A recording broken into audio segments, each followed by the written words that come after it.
Hello and welcome to the very first Ready for Anything Client Corner. This is going to be a podcast where we show some recognition to a client who's currently thriving and been working with us for a while, and we want to use this as a platform for them to share their story of where they're at and what they've been through. Today's guest is Megan Burley. She has been working with us for just over a year. She started in October 2022, so this is been a bit over a year now that she's been inside the programme, so we think this is a good time to give her some recognition and come on as the very first guest as well. One thing I've not actually told Megan this, but this is like a full circle moment, because when I started working with inside Ready for Anything, she was one of the first clients to come on as well, so it's actually quite fitting that this is the case. So we'll get into it then. That's nice. It is, isn't it? I actually totally forgot about that. I think I maybe said to you before, like... I think you said when it hit my 1 year roundabout, you'd mentioned it, and I was like, wow, because I think I'd said something about how far you'd came on from when I joined, especially at the in-person event when you went up and you were speaking about your, was it like taekwondo or karate or something like that? And I was just like, wow, Josh has really like came on as a coach. That's when I really noticed it. And then you said, we actually kind of like full circle. I joined, you became the coach. Yeah, that's quite cool, isn't it? Yeah, it's cool. So take us back to that time, October 2022. What was life like then, and what were you going through at that point? So life was fine. I mean, I was in a job. Me and my boyfriend Chris had been in our first place together for a few months. That summer, I had done my first ever kind of functional fitness competition with people from the gym. And that kind of made me realise, like, oh, wow, it's not just going to the gym and doing your workout. Like, there can be more to it. It's really exciting. It's really fun, but also showed, like, wow, look at the level of some people. I'd also been accepted to run the London Marathon for the National Deaf Children's Society for a charity space. So I was doing all that. I thought, like, I'm doing a lot of things. I'm in a good place. But then when I was doing the things, I thought, nah, I can do a lot better than this. But it's like, where do you start? You don't know what you don't know. I'd followed Christian on Instagram for a while, seen him do like his Ironman, things like that. And I just kind of took the jump. And it was one of those things where, like I said, I thought I was in a good place and I just needed that extra wee bit of help. But little did I know, like, I was going to level up. And then some. Like, I wasn't like it's not that I was in a bad spot, but I definitely wasn't in a great spot, or probably not even a good spot. Like I said, I had a good job, I was in a good position in life, and I was going to the gym, but everything like outside of that was just like floating from day to day. Yeah, I know what you mean. It's like, you know, you're capable of more. Yep. But totally. You don't actually know how to get there. Yeah. Just yet. Yep.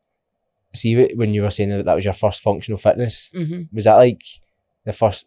Have you always been into fitness? Was that the kind of gateway into you getting properly into it, if that makes sense? I mean, yes, I wasn't into fitness loads when I was younger. I was a horse riding girl when I was younger. And then through school, like, hated PE, would avoid PE, would do like next to nothing in PE. And then I left school and I don't know what it was, but I started running more. I'd been to a couple of different PTs and I was really pushing myself when I went to these things, and I was doing well. Even if I went to like classes at the local gyms and things, like, I'd be pushing myself and I'd be doing well in the classes. But again, it was just like kind of random sporadic things that I would do, and it wasn't ever consistent, or it wasn't like that bit was maybe a bit good, but everything else round about it wasn't good or great at all.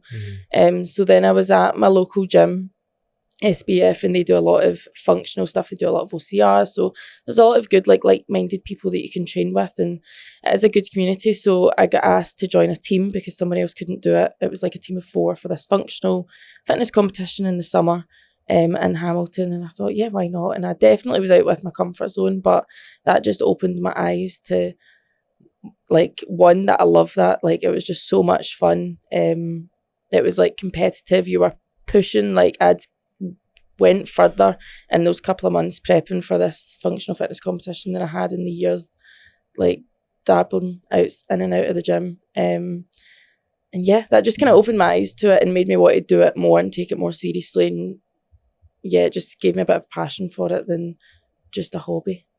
100%. Yeah. When you first joined, was there anything that surprised you? probably just how I definitely wasn't where I thought I was. And again, it's probably like, I was, like I keep saying, I was in an okay spot, and you might look at the majority of people my age. I was 23, 24 when I joined the programme. I don't know what age I was. And I was probably doing more than the average, but like Christian always says, that the majority aren't thriving. So you don't want to compare yourself to the majority. So I thought I was in a good spot. Come in the programme, you see all these other people that are like excelling, even just their morning standards, their daily routines, their habits. Like I was so far down in all of it. And that just gave me like a bit of a realisation. I was in an okay spot physically and fitness wise, but everything else I was like, wow, I really need to step up. Yeah.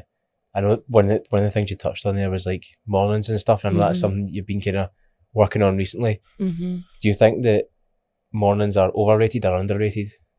Underrated. Completely underrated. I mean, it wasn't even so I've been in the programme, like you said, just over a year, and it wasn't until the past couple of months that I've actually been like, right, I need to get a grip of my mornings. I've always said it, and Christian would always say, and you've said it as well, like, you keep saying this, but you're not doing it. And me and Chris told ourselves this terrible story of, we just don't perform as well in the mornings. Like, we're just not great in the mornings. We're much better training at night, or doing this at night, or doing that at night. And it was just a load of rubbish, like a complete load of rubbish. We're just telling ourselves what we wanted to hear, because nobody really wants to wake up early. I mean, if you had the choice to have 10 more minutes in bed, you would take it. But until recently, we've really, really been putting a lot of effort into our mornings, getting up way earlier than what we would before, like up to 2 hours earlier than previous. I work from home, so it's very easy to have a very flexible day, not having to like get really ready and drive to work. I can kind of do things throughout my day, but we've put a lot more focus on it, no matter if I'm working from home, if Chris is on or off shift. Like, the mornings are the most important things. And whether it's a walk, a gym session, an ice bath, whatever it is, we just make sure that we start the day off right. And if you win that first battle, it really, really sets you up for the rest of the day. Yeah, definitely. I was quite similar to you, where when I started working with Christian as well, I didn't really train in the morning, but I never trained in the morning. And I then started training in the morning, but I noticed that when I then got into work, I felt like I was charging. Like, I was like raring to go, whereas beforehand my energy probably wasn't as good. But then when I was training in the morning, it felt like my productivity when I got into work was just way better, because I was already fired up and raring to go. Yeah. And I think a bit of it as well, it's quite funny. I think a wee bit is like a wee bit of an ego boost. You're going in and you're like, I've already been up for like 3 hours. I've done a lower session. I've done a run. I've came back. I've showered. I've had my breakfast. I've put a washing on. And now I'm starting work, and you've just woke up and started work. It's like a wee bit of an ego boost as well. And what I found as well, up until maybe 6 months into the programme, you do so much learning and it's quite uncomfortable. But I would make so many excuses up. I've had a bad day at work, or this has happened, I need to go see my mum, or me and Chris have had a bad day, or anything that else would come up, then training would get pushed back. Whereas if you get that in first thing, the day's yours, anything can happen. You're in control of your day. So yeah, there's a lot of good things to it, but it's quite funny. We were talking about this the other week, about that wee ego boost, and it does feel good knowing that you've done a lot in your morning, and other people, like before, some people have even got out of bed. It's a nice feeling. It goes back to what you were saying there about comparing yourself to the average, because the average person gets up about an hour before they go to work, has a breakfast, then goes to work, for example. Whereas there's not many people who get up like 5:30, 5 o'clock to go and do like a 2 hour session or a hour session and then go to work. Yeah. It just kind of not separates you, but it shows you like what you can actually fit in your time, and it kind of eradicates that myth of I don't have time. Yeah. Because it's just comes into what's actually your priority instead. Totally. I mean, even this morning, I've got Chrissy's car with me, and he's working today. He starts work at 5:45, but he needs to be in work for like 5:20. So I was like, I'll drop you off at work. So getting up, dropping him off at work, and I'm like, I've got a full day before I even need to come to the podcast to get so much done. So I was at yoga this morning, whereas before, like, I wouldn't have even thought of doing that. I'd be like, right, I can drop Chris off and then I can go back to bed for 3 hours or something like that. Like, oh my God, getting up at 5, it's too early. Like, I won't function or this or that. It's just all these lies that you tell yourself to make yourself feel a bit better, just to sit in that comfort zone rather than really making the most of your day and like getting the most out of yourself. I think that's one of the things that most people don't do, is they don't actually make the most of their day, and they think that they do, but they're probably only operating at like 40%. Yeah. Like, there's way more that they're capable of. Yeah. It must be like 40%, because now I'm still nowhere near 100%. I've still got so much to work on, especially when it comes to like my phone. I think my phone boundaries is my next big focus. I'm putting a lot more, like I said, effort into my mornings. Night routine goes hand in hand with that, so that's a lot better. But yeah, my phone boundaries is something that I think I could free up way more time, and just maybe not even like hours and hours, but it's just the time that you're not on your phone, you can be way more productive rather than just kind of half-arsed doing things. Yeah. One of the things that I always think to myself is that if I want to have a good morning routine, it needs to start the night before. So that's like creating those phone boundaries with yourself. Just go to bed at like a decent time and not staying up too late. What was that? Was it the beginning starts at the end? Yeah, definitely does. One of the things you mentioned there was going to yoga this morning. So for a bit of an insight into where Megan is at the moment, she's actually got a few injuries, a few niggles. That's one of the reasons why she's been going to yoga. Yeah. From this injury, what have you learned about yourself from it? Because you're someone that's very much, you enjoy pushing yourself hard physically. Yep. Yeah, it's hard. I mean, it is difficult when you've got an injury. I've had small ones before, but so it's my back, and when it's your back, you're a lot more cautious. It's not like a kind of thing in your foot that you can go and push other areas. Like, your back kind of impacts everything. And I mean, it's my own fault. It's from years of pushing myself, like you said, and the intense side of it, but really not looking after the mobility, the stretching and recovery as well, probably. So it's big reflections and realizations on that. And again, whenever you have to reflect or realize something about yourself that you've done bad, or you're like, I've done that wrong, it can be a bit uncomfortable, especially if you're competitive and you're like pushing yourself and you want to do better. Putting your hands up and being like, kind of fucked up. Like, it's a bit uncomfortable. But in terms of like actually having the injury, I mean, it is frustrating, but I think before I would have been way more frustrated. I'm using my time wisely where I can. I'm going to yoga like 3 times a week. And yeah, maybe if I was doing the kind of 6 days of training that I'm supposed to have just now, I maybe wouldn't be able to fit in 3 yoga sessions a week. But I'm enjoying it. So I'm like putting my energy elsewhere, and I'm enjoying something elsewhere. I'm taking time to learn, to read, like things like that. And then also just enjoying things like some of my friends are getting into the park run, and I'm loving going down and supporting them. Whereas if I wasn't injured, I'd definitely want to be in about it. Or I would be in the gym that morning, like doing a big session, but I can't do either of them, or I couldn't. So instead I'm going down and I'm seeing other people do really well, which is really nice. So it's probably opening up another couple of things that is making me realise you should spend a bit more time doing these things rather than just like head down and powering on all the time. I love that, especially like going along and seeing people do events as well. Like, you've been on the other side of that, you know how good it is when you're running down that last wee bit and you see somebody leaning off the barrier, like shouting and cheering on you. It's such a nice feeling. So to be able to give that back is actually a really nice thing to actually do, which is totally amazing. It is. So at the start you mentioned London Marathon. So obviously you done that, but one of the other kind of full circle moments was you then done Amsterdam Marathon. Yep. Was that October? It was like exactly a year apart, like a year and 1 week apart from London to Amsterdam. How do the two compare to each other? Night and day. Like, it's laughable when I think about London. So again, that was before I was in the programme. I think I actually joined, I had like my first call with Christian on the Wednesday, and I'd done the London Marathon on the Sunday.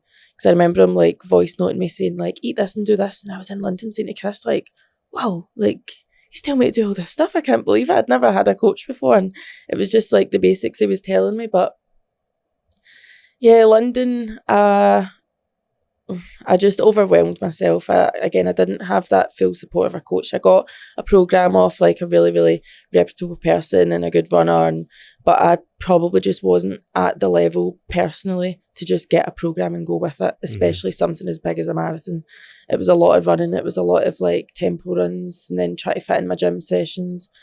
I was missing sessions, then I was feeling overwhelmed and trying to catch up. So then I was doing even less, and it was just like getting less and less and less and less rather than slowly building it up, because I was just had a complete feeling of overwhelm.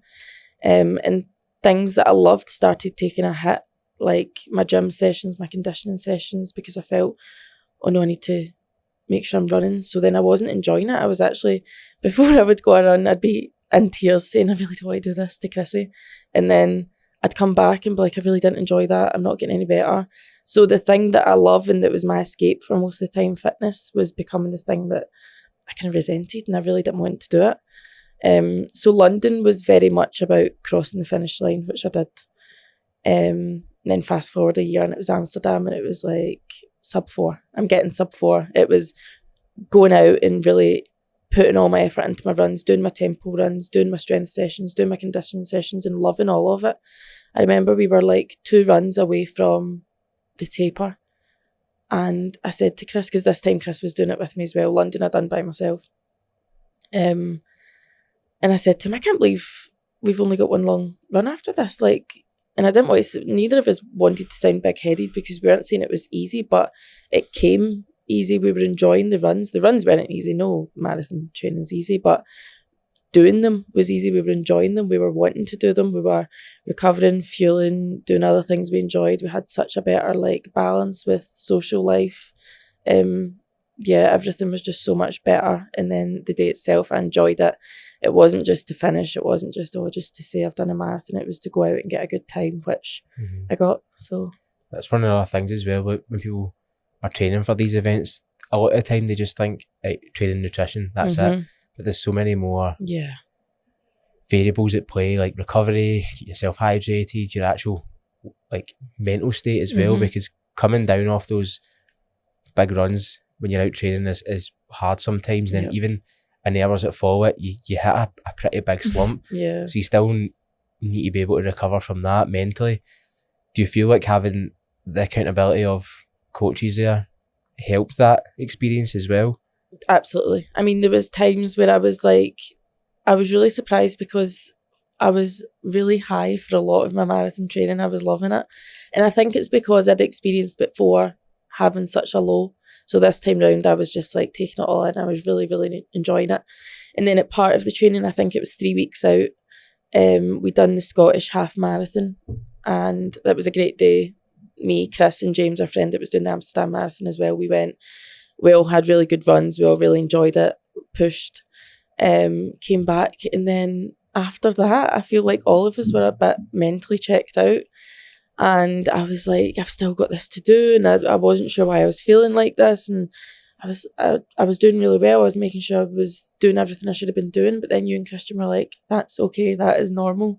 Whereas if I was by myself, I'd be thinking, like beating myself up and telling myself I shouldn't be feeling this and tell myself all these stories, whereas I would talk to you about it and you'd say it's okay, like you've peaked, like you've trained so hard and you've peaked, and now like you will be checked out, you just need to keep showing up. Like you might not want to, it might be uncomfortable, but just keep doing it for these next couple of weeks. But that just shows that all your training is in the right spot and you're where you want to be. So yeah, things like that. If you're by yourself, you don't know what you don't know. You don't have all the experience in the world, so you do start questioning things, you doubt yourself, beat yourself up a bit. Whereas when you've got like you and Christian in our corner, it just keeps us right and it's reassuring. And then the accountability is like another whole side of it. Yeah, accountability is always like the thing that everyone says when they talk about getting a coach. It's like having that accountability there. Do you think you would be operating at the standard you are now if you didn't have that accountability? No, not for the past year, definitely not. I mean, just now, if you and Christian were like, we're going away on holiday for a month, see ya, and kind of left us to our own devices, I think I'm in the spot now that I don't need like daily accountability. I'll show up because I like showing up I know who I want to be. I know what I need to do to be the person I want to be, all those kind of things. But it takes a long time to get yourself into that spot. So the accountability, I wouldn't be in the spot I'm today without at least a year of that accountability. It's only very recently I feel pretty confident and trusting in myself. Even that summer there, I was just like giving an inch, taking a mile as much as I could with like social life and things like that. And you just go through these like peaks and troughs, like learning where are my boundaries and what can I do, and even like who do I want to be. And I really want to push, and I want to be like an athlete, and I want to do really well, and I want to be like the best in the room when I go to certain things. So then if you want to be that, then you obviously need different balance to what other people need. So the accountability is a big thing for me. That's the same as well, like not being average, not being normal. Like you want to push yourself, you need to operate at the level that these other people are operating at as well. Yeah. Who is your biggest inspiration? Oh my goodness. That was just out there. Just in general. Just in general. Who inspires you? It's really hard to pick an individual person. There's like so many different areas. I mean, like the program as a whole, everyone in the program, you hear all these different stories. Like everyone is so inspiring. I've got my boyfriend Chris, who is just so inspiring, so headstrong, so like he's just came through like tough times and he's just like making himself a better person. Then I've got my friends who are so supportive, and they inspire me because they're so like loving and supportive and understanding, even if they're not like interested in this kind of thing. There's loads of people, if you go on my Instagram, it's just like the Scottish fitness industry, and I'm like, oh my god, I'm obsessed with them. Oh my god, they're so inspiring. Oh my god, I want to be them. And I do see myself like saying to you and Christian, like, and Christian's called me out on it a couple of times, like I'll say things like, oh, I see this person doing this and this person's doing this, and there is just so many people that you can, and we're lucky to be in that position to look up to and inspire, like be inspired by. That was a kind of like scaredy cat answer because I didn't name a person, but I don't think I could name a person just now. There's like so many different people that inspire me just like every single day, but in all different aspects of life, whether it's just day-to-day life, like mindset, or whether it is like fitness, physique, performance. It just varies. No, definitely. You're going to have different inspirations across various areas of your life, whether that's like your family life, your actual lifestyle, day-to-day performance, career. It's going to be different role models and different inspirations for you. Who inspires you? Who inspires me? Yeah. Copy answer. I think Christian definitely inspires me. He is inspiring. Seeing the fact that him and Ailey, when they went to Hyrox Milan, saying, right, we're going to podium finish, that's made me think, why can't I think like that? Like, I'm going to start thinking like that and actually doing it, because I'm not as far off that as probably as what I think. No. That's one of the biggest things I think I've learned, and is that a lot of people say, I want to do this, and then they give themselves a massive time frame for it, but it's probably a lot closer than what you actually think. Yep. Like, you'd be surprised at what you can achieve in a year. Like, the likes of yourself in the year that you've been working with, look at the amount of stuff that you've achieved. I know, yeah. And did you think that was possible at the start? Absolutely not, no way. I mean, there's so much, and I hear it when people speak to me about things that maybe they're thinking about doing their first Hyrox, and they'll say, so the season starts in like September and runs till like May or June or something like that, and they're like, I think I'll do my first Hyrox like next October. And I'm like, what? Why? Like, why next October? Like, do one in April or May. Like, you really don't need to wait that long. And I think it is like, you don't know what you don't know. And I mean, like, I was like the queen of self-doubt before in the program, and it probably still sits there sometimes, but you do need someone pushing you a little bit to realise like, okay, I can do this. And even with like the marathon, Christian was setting time goals, and I remember being like, really? And he's like, what's the worst that's going to happen if you don't hit it? Like, you're not going to like die, or like nothing terrible is going to happen. So then, set them, why not? And then you'll surprise yourself, probably achieve them. One of the things that I always say is that, or I like to think about, is that even if you set that goal and you don't do it, see, as long as I walk out knowing that I gave 110% towards it, I'm happy with that. Yeah. Like, I know that I'm walking out there with my head held high, even if it didn't go to plan in the day. Like, for example, my first ultra marathon, I got cramp, like 30k in, and I was like, this shouldn't be happening. I was like, right, all I need to do now is just get to the finish. Like, I need to just manage this and get to the finish. And it comes down to just taking control of your expectations and saying, right now, what are my expectations? Yeah. And when it comes to like people doing like their first events, they set crazy expectations in themselves, like first High Rocks, I'm gonna go and like get in with like 5 minutes of the world record, and you're like, no, you're not. You're gonna go and just learn about it. You're gonna go and learn how it works, learn how the sleds feel, how the running feels, where your weaknesses are, how it feels running when your legs feel like 2 bits of lead. Like it's not a nice feeling. So you need to go through all these kind of evolutions to learn, so you can come back and then go away and train. And then when you come back next time, actually like what you did in Amsterdam, put a time on it. Because you'll have learned a lot, which you did in London. So you're then able to take all that from your training as well, and then go and say, right, we're going to go and do this. I mean, like you said, like with your ultra, you said like I got cramp, and then you just flip that switch and you're like, right, I know this isn't supposed to be happening. I don't want this happening. Like, this is my race, but I just need to get myself over the line. And it's all those other things that you grow so much. People, and I said this when I spoke at the event that we had, and it's like, oh, why have you got a coach, or what does your coach do? And they just think, like we said, fitness, nutrition, and that's it.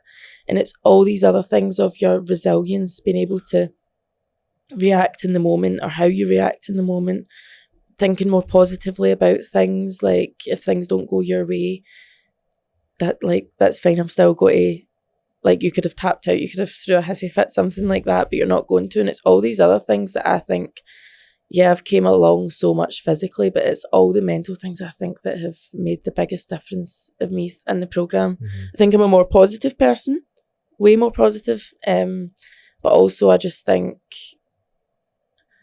it's like, oh, so what? Like, if something goes wrong, like, let's just keep going, who cares? Would you say that's your biggest achievement?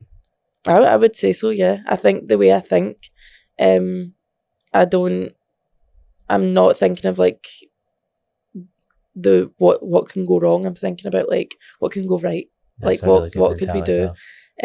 Like what could come out of this, and if things go wrong, like we're still doing it. Like, I'm still lucky to be doing what I do. It was like I had done Dublin High Rocks 2 weeks after the Amsterdam Marathon, and I'm seeing people do these events back to back to back, and they're doing amazing at them, but it was definitely too much for me, at like just too close together, and I've maybe set my expectations for Dublin too high and they didn't hit them, and I came away, as soon as it finished, I was like really annoyed at myself. And then I thought, you know what, like, I done a marathon 2 weeks ago, I shaved over an hour off my time from my last marathon, I'm doing a High Rocks and I'm getting a time that other people would be really happy with, and I'm here and I'm enjoying it, and my friends are here, and it's just something like you need to just turn your mindset around, and it's just being able to be positive and think and be grateful in those situations. And I don't think I would have been like that before the program. I know I wouldn't have been like that before being in the program. And it's all these wee things that people don't realise that you really, really work on when you start to learn about yourself and put yourself in these uncomfortable positions. Because, I mean, if you're negative about it and you're going to like throw your toys out the pram every single time, you're not going to get very far, I don't think. No. Would you say that the way that you've developed is rubbed off on the people in your life? I'd like to think so. I mean, it would be nice to know that it has. I see, I mean, with me and Chris, like we both think a lot differently now. We're a lot more positive and resilient, the both of us together. I've been in the programme longer than Chris, so I can see the stages he's going through that I've been through as well, but like his change as well, and I don't think he'd be in the programme if I wasn't in the programme, because he's seen the impact it was having on me. And then in my close circle of friends, a lot of my friends that maybe like wouldn't have been, they're not like seriously in fitness and doing like big competitions, because that's not what it's all about, but they're doing things that they wouldn't have done before, and part of me likes to think that's maybe because of me. Yeah, definitely. Yeah, I mean, I have had a couple of my friends say that like they look up to me and things like that, which is really nice, but yeah, it's just hard to say that sometimes because you don't want to sound like too big-headed, but I think it has had an impact. Yeah, that's amazing. That's really nice hearing that as well. It is nice.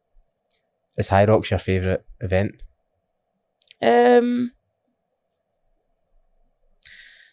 and no. I mean, I think any event where you're just like going into the pain cave is a lot of fun. High Rocks is good because you can do so many of them. You can like go see other cities. Like you'll go and you'll probably get your pants pulled down every single time because there's always going to be, unless you're Hunter McIntyre, there's always going to be someone better than you there. I mean, I love the kind of local fitness events that I go to, like in Scotland, Glasgow area. They're really good, like community. You network so much, like you really get behind each other and cheer everyone on. You meet so many good people. They're really, really good fun days. But High Rocks is just like a bigger ball game. They're a lot of fun. Again, you meet a lot of people there, but yeah, it's just different. But I would say High Rocks is definitely one of my favourite, and it's something that I can see like that's my main focus now. Before it was like a lot more hybrid of like doing the marathon and High Rocks and different things and getting really strong. But I think High Rocks is definitely my main focus now, just because the availability of it, and I like that anyone can do it. There's no cap time. Like anyone could go and do a High Rocks. You can take as long as you want and you just kind of dig your way through it. But I would say High Rocks is definitely up there. The good thing about it as well is because it's obviously standardised, you know where you're going to get better, whereas things like CrossFit, you don't know what's going to be there on the day. High Rocks, you know what's going to be there, you know. You can look at your data. You can see like, oh my God, run 4, 5, 6 and 7 was really, really bad. Like work on your running. You know exactly what to work on, which makes it harder because then everyone knows what to work on. Everyone's working on the same things. Everyone's getting really, really good. And I'm sure if you looked at people doing High Rocks a couple of years ago versus now, the times, like everyone will be just excelling at it and doing so well because you can really drill down into the data. But that makes it a bit more exciting. It just means that you need to step up the way everyone else is as well. One of the things that is really, I think you probably don't realise this, but it's actually really inspiring, is that you do all this while working a full-time job as well. So like training for marathons, training for High Rocks.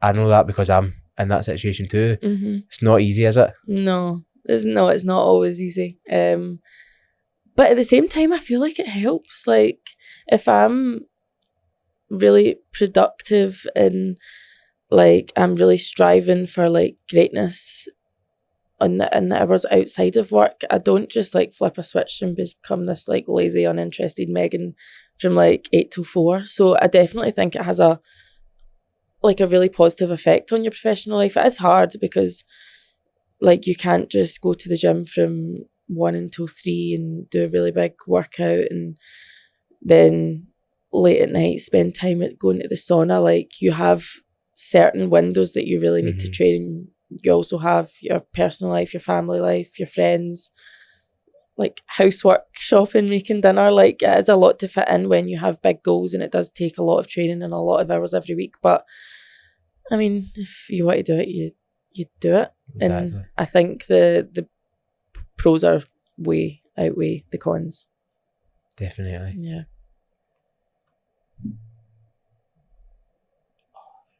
Sorry. That's okay. I'll have a drink. What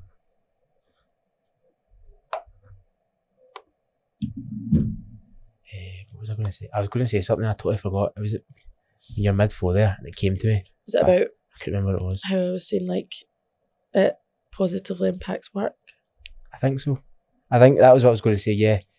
You're showing that like you can have like an actual job but do this. And I was thinking like with training, like that kind of hybrid style of training for High Rocks or the kind of functional events that you do, it shows you as well like you can train like that, like be pretty good in the gym, pretty good out running and do really well in both disciplines, and also be high performing in your job as well. A lot of people think it's got to be one or the other, but I don't believe that's the case. No, definitely not. I mean, you learn so much, like I guess any athlete, but the training that I do, you learn so much discipline, so much like the mindset and everything else as well that we were just speaking about, and everything, like you use that everywhere, not just you use it in your job. And I probably have seen the effect, like the kind of ripple effect of being in the program, like really doing a 180 on kind of how I act, who I am. I've seen it in my professional life. I've done really well. I've came really far in the past year in such a short space of time. But then you use it in all aspects of life, in your relationships with your family, your friends, like how you act and carry yourself. People will see those things, and I think it's just it's not just like this little pocket of fitness and that's who you are there. It kind of impacts your whole identity, if you like, in a positive way if you use it and make sure you use it in a positive way. Yeah.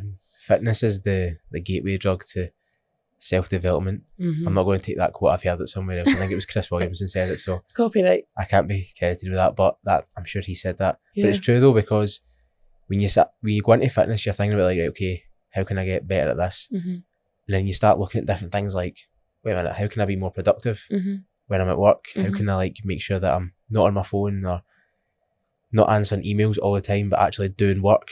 Like you start thinking about all these little tiny things that just snowballs into this bigger thing where, okay, I'm operating on a whole nother level here.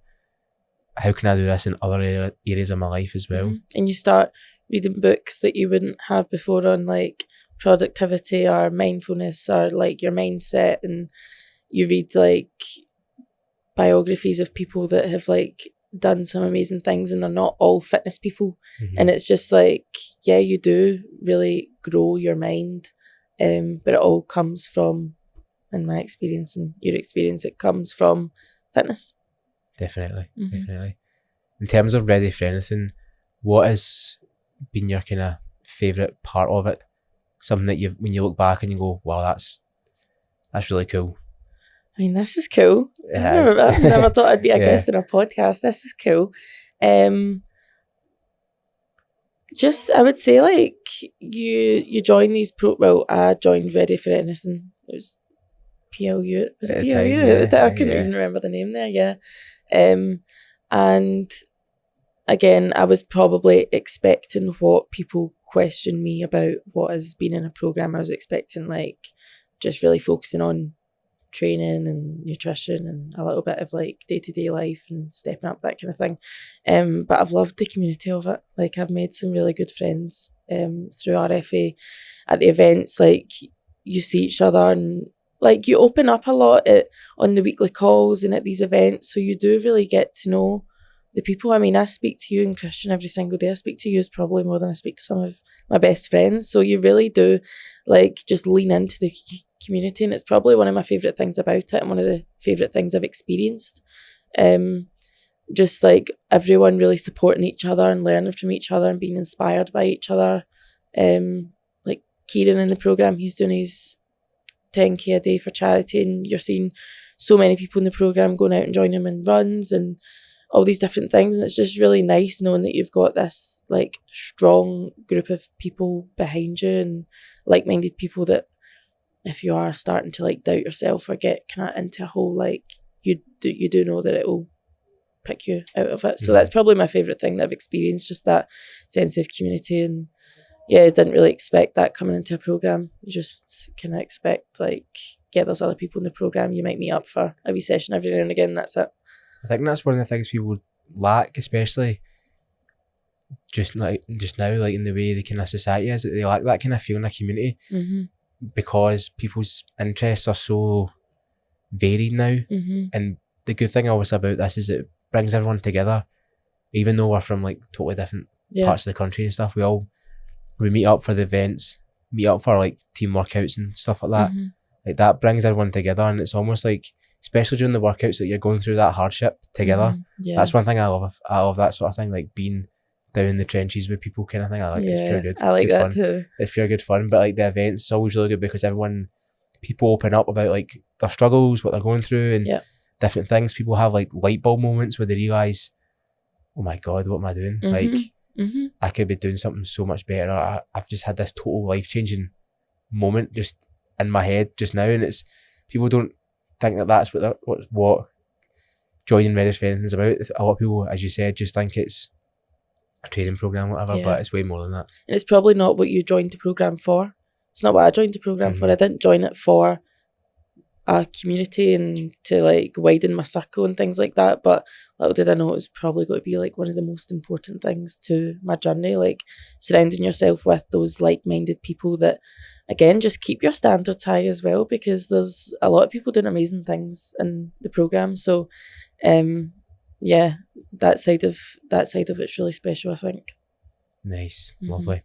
What would you say is your top mindset, or I would say, I don't want to say the word hack because I don't like that, but like mindset hack for life in general? So I've actually fell away from it just now, and I now know that is my top hack because I'm feeling it just now. And we've spoke about phone boundaries, but phone out of the room at night time. Like you said, if you're wanting a successful morning, it starts at the end of the day before. And having your phone out of your room at night, you're like one guarding your inputs. You're not scrolling. You don't know what you're going to scroll and find. I mean, I remember a couple of weeks ago I was lying in bed crying like on Instagram because I was looking at what was happening over in Gaza, and then I put my phone down and then I go to sleep. Do you think I'm going to wake up the next morning in like a good productive mood? Absolutely not. And it's not that I'm like not wanting to see that stuff, but it's not the right time to be looking at it when I'm just about to be going to sleep.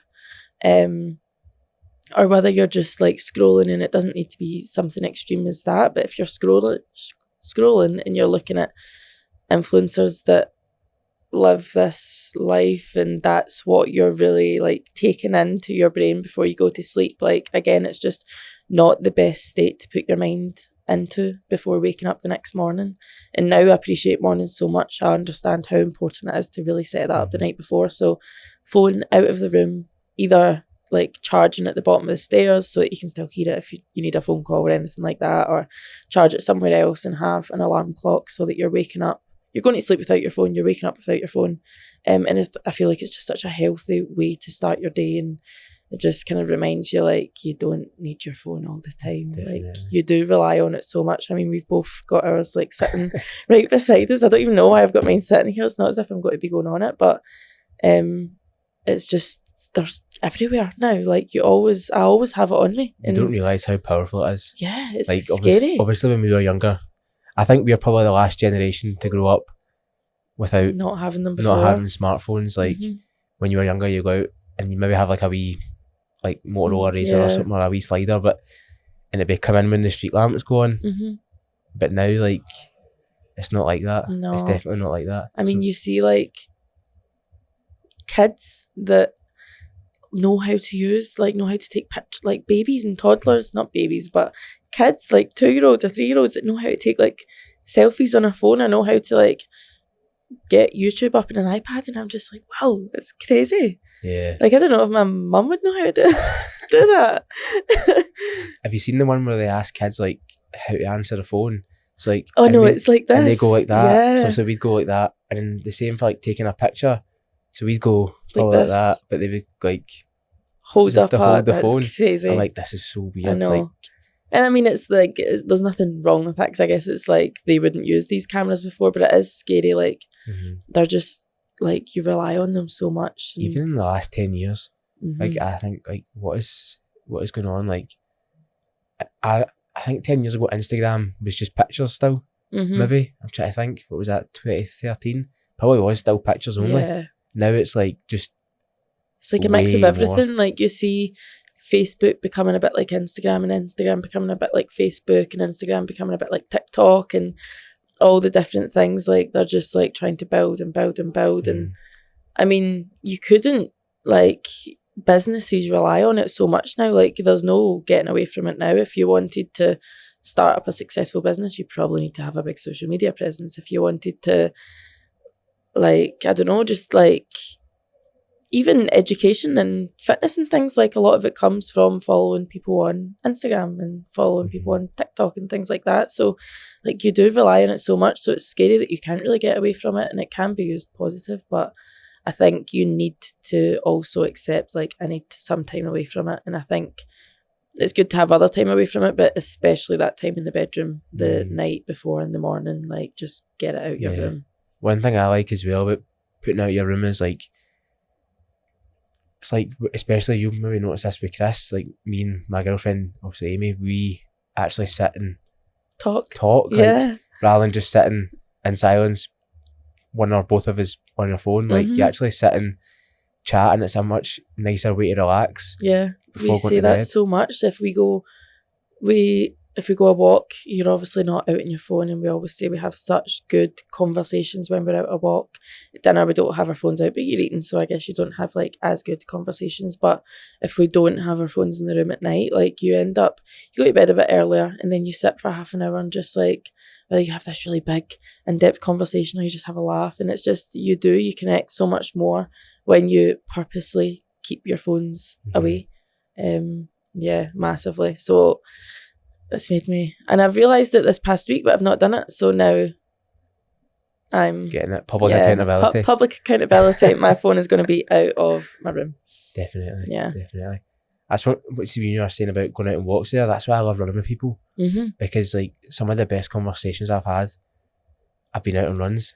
And I'm like, not a good breather or runner. Like, this is amazing. Like, talker. Just especially when you're out, like, I like running also on trails and stuff, but I like running like away from traffic. Yeah. So when you're running with people away from traffic and it's much quieter, I feel like you're like a psychopath, but it's so much better because you can listen to each other, you can actually think, come up with good ideas, and then you just have amazing conversations, and then by the end of it you're like, yeah, that was so much more than just a run. Yeah. That was, and I think as well, we were talking about this the other day when we went a run with Kieran. We went to the country park, and it was a bit icy, so we were taking it a bit slower. But then when you really get into like running and you educate yourself a bit more, and you realise like the slow runs are important, you don't always need to go out hammering it. Like the three of us were just running along at a nice pace, and I mean, it was probably the slowest the three of us have ever ran a 10k, but it was really nice, and we were just talking so much, and it was just so enjoyable, and it was just such a nice like kind of reset in the middle of the day. So yeah, things like that, away from the busyness, and again, like away from, you see a lot of people going out and every run has to be fast, and every run, like things like that, just away from all of that, all the pressures, whether it's your phone, traffic, work, PBs. It's always nice to go out and do things like that. Definitely. Me and Kieran went out a run last Sunday, and there was still snow along the cycle path. We ran down there, and it was really nice, like running in the snow, because I'm like, this is quite a novelty. Like, we wouldn't do this usually. Yeah. But it was quite nice, like having that, and then getting home. To be fair, the two of us were a wee bit rough as well, but it was really nice, like going doing that, and then knowing like, one, we went out a run, we were feeling kind of shit, and then we also ran in the snow for a bit, which was quite cool. So it leaves you feeling like so good after it, and you're like, oh, I feel amazing after that. Yeah, and you would have had like, it wasn't just what you were doing, it would have been the conversations you were having as well that makes you feel good. Like after, when we had our Christmas night the other night, and Christian gave me, Chris and Blair a lift home, and it was just really good chat in the car home. And I said to Christian, I really enjoyed that, even just the journey home was really good. And he says, yeah, like conversations like that make you feel like you can run through walls. And it's when you get away from being with people that inspire you, you inspire them. And when you get together and just have these really exciting conversations, you all come away feeling like Superman. And you're like, the next session, the next morning, you're like, ready to go everywhere. Yeah. No, it's definitely good having these sorts of conversations, because when you're in like in a professional setting, you're often talking like, okay, this is work. We only talk about things that go on in work. We don't really talk about like, what's your goals for next year? Yeah. What are you planning on doing? Where are you planning on travelling to? And even if you did speak about, like, people maybe wouldn't relate to it, so you wouldn't get the same reaction and energy if you spoke about like the things we would speak about in work. Yeah, that's one thing I've noticed. It's quite hard to like go deep because of the kind of connections that you've got. Whereas when you're around like your friends and your family, you can really obviously open up with your friends and your family, but you can go like pretty deep with stuff and realise and have some pretty big realisations during those conversations as well. And I think as well, like I'm still very, like we were talking about, like kind of growing in the past year, and a big part of where I've grown is like how I think about myself or what I think other people will think of me. And like a year ago today, I would never, like if you'd asked me to come on the podcast, I probably would have said no, purely because I would have thought people would be like, who does she think she is? Like, being on a podcast, what does she have to speak about? Like, she's not an athlete, like she's not this or she's not that, like, and it would be all these assumptions, and yeah, like I probably still think those things a little bit, but you just push them to the side and you keep going with it anyway. So sometimes I also feel if people ask me about what I do or fitness, or if I try and speak about it, I hold myself back a little bit, because I think, will they judge me, or do they think like, listen to her going off on one, who does she think she is, like fittest woman on earth, like all these things, like it's just like what, and like I said, I have came up like very far with those kind of thoughts, or like what the assumptions I'll have of what people think, but they're definitely still there, and I find myself holding back speaking about something I'm passionate about to other people, just because I think about what they'll think. But then why are you doing all this?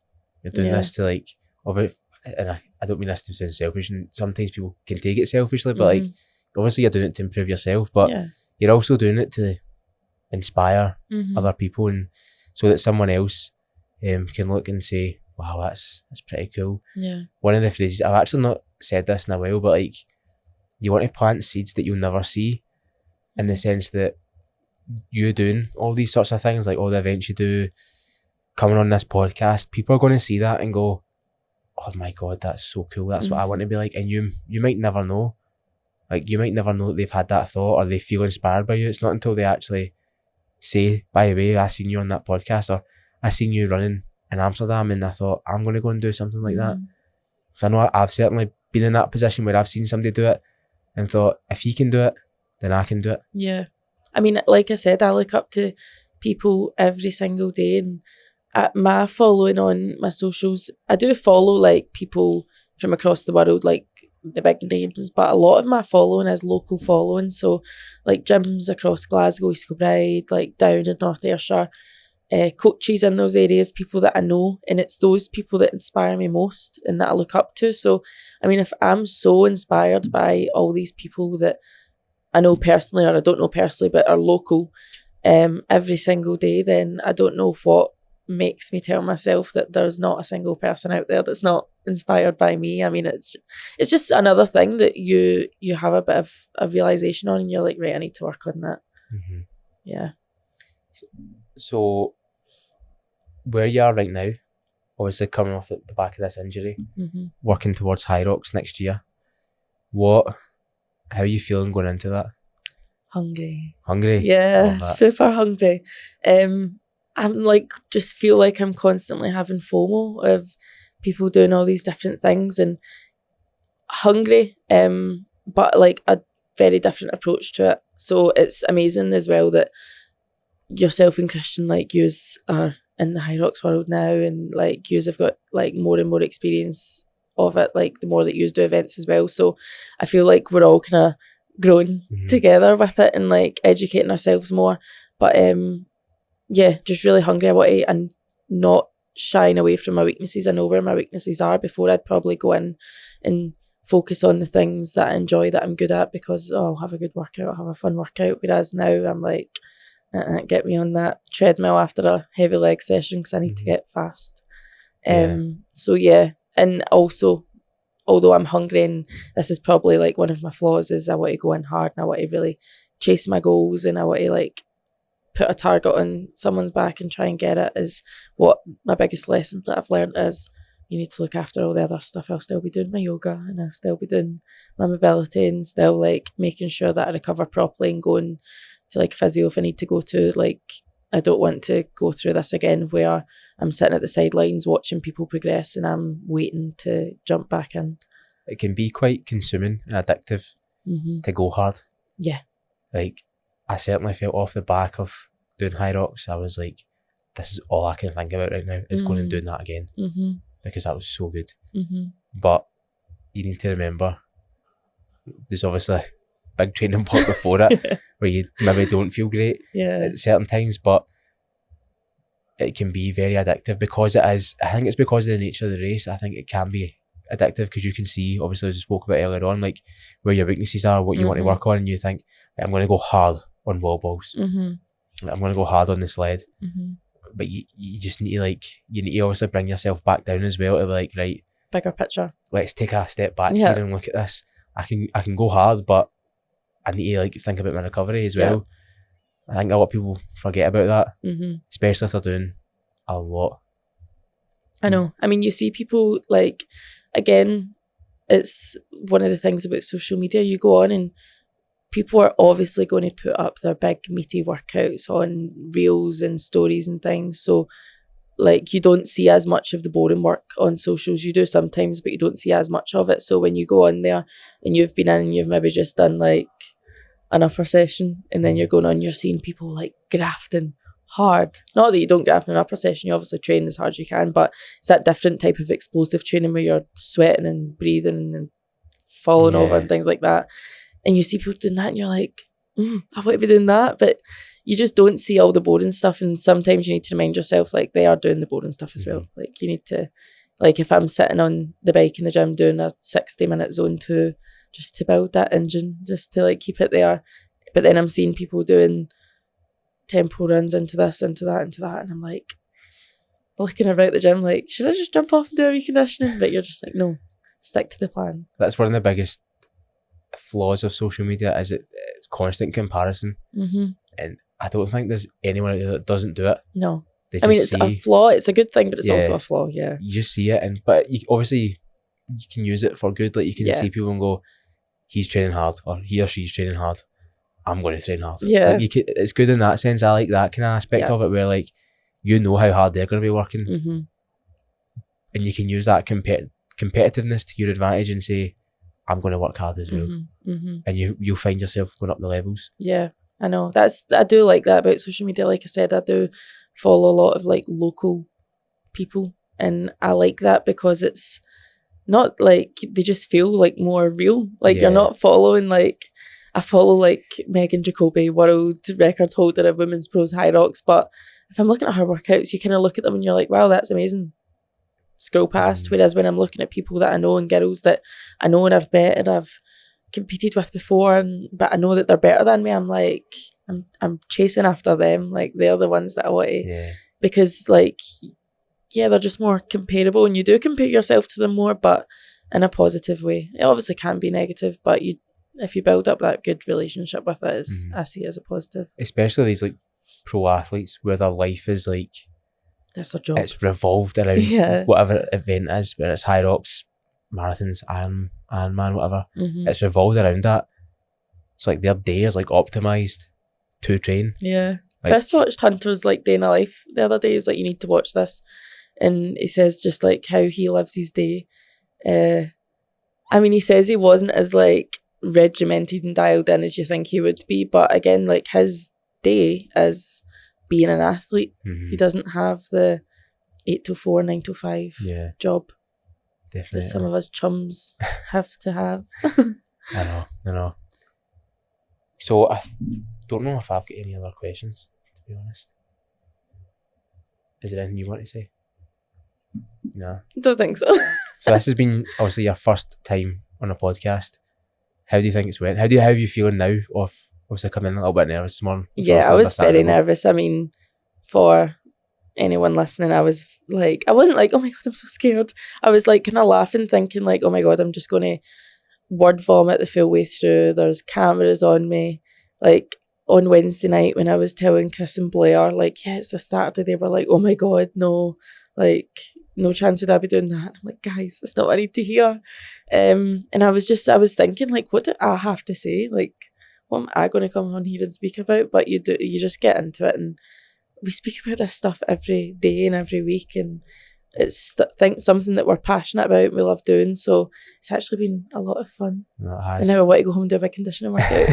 This is the type of conversations that we have, obviously, in our turbo chats. And even like, not only with yourself, but other clients as well. This is the type of detail we're going into, and actually coaching the person rather than just the process, which I think is massive. Like, especially some of the responsibilities some people have in their life. Like, you need to know about that sort of stuff. You can't just like, here's a 60 split for like a mum of 3. Like, no, that doesn't work. Like, you need to like know the person and know what they're going through and understand and actually coach them through that as well.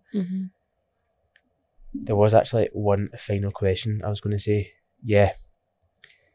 what would you say to someone who is maybe sitting on the fence about getting a coach or potentially joining Ready for Anything? What would you say to them? Like, get them to ask themselves, like, why have you not done it yet? And like, before, for me it was, oh, like, money, or do I need it? Like, but you know what you want, so like, why have you not done it yet? I would say go for it. I mean, if it's not for you, it's not for you. I know that every person maybe doesn't gel with the first coach they go to, or that program doesn't fit them, and oh dear, you've like got 3 months of education and a good program behind you, like, move on to the next one. There's nothing really bad that can come out of it, but it's life-changing. It really is. Like, at the event, like, some people will probably scrape their face and be like, life-changing. It is. Like, I'm a completely different person now to what I was a year ago. Physically, like, performance, mentally, I think I'm happier, I'm healthier. Like, my relationships with so many different things, with people, with alcohol, with food, like, so many things is just like completely turned around. And I wasn't in a terrible spot before, so I can imagine how much it impacts some people that were in worse positions than I was to start with. So I think what have you got to lose? Exactly. You never came in a position of pain. It was more frustration, I think, because I was very similar to that, and it was like, right, you just know you've got more to give. That is it. Is this it? Like, is this as far as I can go? And you know it's not.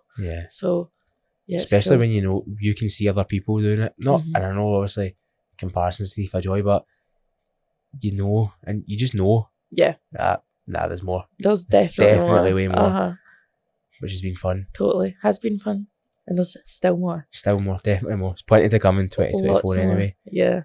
Have you got anything set out yet? Obviously don't need to share big scary goals, but is there anything that you're definitely looking forward to in 2024? A load of Hyroxes. I'm excited to do an abroad Hyrox, so I'm doing Malaga. Are you? Yeah, nice. So that will be fun. Chrissy's dad's family, some of his family lives in Malaga, so we're going to go and visit them, and of course, happens to lie on the weekend of Hyrox, I'm going to go do one, so that will be fun. I just really want to get fast. I want to get good at Hyrox. Christian has said, like, at some point in 2024 I'll stand on a Hyrox podium, so putting it out there again. People will probably like, she's not fast enough for that, but watch this space, I'll get fast. And if I don't, what's the worst that's going to happen? I'm going to be better at that race than I was last year. So I've really want to push myself and put those scary goals out there that I wouldn't have even dreamed of saying before. I would have been too embarrassed to say those kind of things. So Hyrox daft. Yeah. That's very, very fun. Fun. Going abroad as well and doing. You see, when you go abroad and do these sorts of things, it's way better. Yeah. It's 100% way better. It's so much fun, isn't it? I think as well, because you're out your normal environment. I know a lot of the time you can worry because you're not in your own bed, you're not eating the same food, but see, from an actual mental point of view, it's really nice to get that change of environment and go out and like just chill for a couple of days and then go and do it, and you're like, I feel great. Yeah, it's completely different. And it's things that, like, it's obviously loads of people are travelling and doing Hyroxes and things, but it's something that the sports gave to a lot of people a couple of years ago. Like, if someone said to me, do you think you would ever travel abroad to compete in a fitness competition? I'd be like, me? No. Like, what are you talking about? Whereas now, like, it's opened the door for so many people to really have these, like, opportunities and go away and see a different city and compete in something competitively. So it's so exciting. It's so much fun. That's how I see it. Like, it's just a lot of fun. I'm loving it. Especially when you value like fitness and travelling, like being able to combine the two of them is amazing. Because in the past, the only real way of doing that was probably marathons. I would say that's probably the biggest thing. Obviously there's loads of different competitions, but the main one was probably that sort of thing. But now, because because Hyrox also in like halls that are relatively close to the city centres of these places, it's easy to get to and it's easy to find flights and stuff like that. Yeah, and a marathon is takes over your life a little bit for a long period of time. Whereas high rocks, it obviously depends what level you're wanting to do it. Anyone can go and do high rocks, but you can train a lot harder, like, but differently from a marathon. So I definitely think it's more like adaptable, and you can, everyone should go and travel the world and do high roxies. Do different. I can do loads of different events as well. Yeah. But yeah, definitely. Yeah, we're not like sponsored by High Rocks. Yeah, we're not a High Rocks program either. For High Rocks for the past hour. Yeah, it just so happens to be pretty big at the moment. Yeah, that is. It's cool. It's nice to see, and it's nice to see loads of other people getting involved that maybe wouldn't have before. I think that's one of the things I like about it, is the fact that there's people who I never thought would even do anything like that doing it, and I'm like, well, that's cool. Like, you're doing that, like, nice. Like, you're pushing hard and putting yourself out your comfort zone to go and do that. Yeah, and that's Dublin, the main thing. I had one of my best friends come, and she done her first, like, this was the first fitness thing she had done. She's a client of Ailey, and she came and she was doing the wobbles, and I was like crying. I was like, if you're cheering her on, she would like, you could just see her like really in the pain cave, and she was just trying so hard, and I was just like, oh my god, this is amazing. I'm so proud. And it's nice. It's nice to see people that you wouldn't normally do those things, or wouldn't before, like doing them now and putting themselves out the comfort zone. It's nice. That's one of the nice things about the community as well. Like, we've been to different events where like people been running like Great Scottish Run, and you see them coming up the finish line, and you're standing there cheering them on, and it's an amazing feeling to see someone doing that. Yeah, I love that. You're like, yes. Yeah. You just feel good. I know. Feel good nice. Seeing them doing it, even though you're not doing it. Yeah. It's nice. Wholesome. It is. Do you get any other questions or anything you want to ask me? No, do you know what I said to you the other night? I was like, well, I write some questions for you, and you were like, no, it's your client hot seat. So I didn't prepare anything. That's fair enough. It's been a nice chat. It's been fun. I've liked it. No, it's good to come on and do something like this. But like you said, you wouldn't have done this a year or so ago. No way. So this is you putting yourself out there, being a bit uncomfortable. Yeah, this is uncomfortable. They definitely get easier after the first one. It's like the thought of like, who's going to listen to it and what are they going to think, but you also think like, who cares? I'm doing what I enjoy, and I'm passionate about this, so definitely. Yeah.